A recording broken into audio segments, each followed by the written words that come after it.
تو میره بگو این کلاه با می کلاه چه فرقی کنه؟ شمی کلاه گو شرق گیلانه. شرق چه بره؟ شرق گیلان. کلاه وسطا نبر. سمت مازندران به شرق.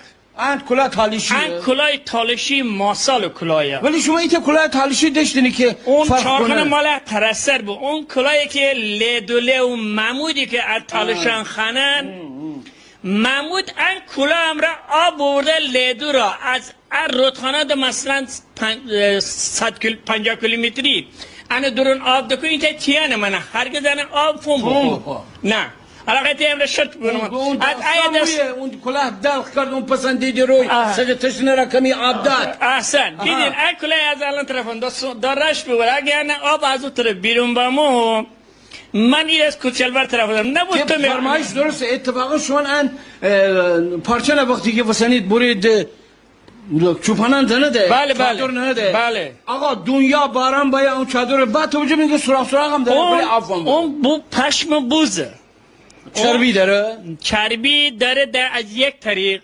دومی چون اون شق نکنه حالا مثلا من تو عرق بگیریم اون پارت پشم بوز عرق نکنه هیچ زمان چی بسی؟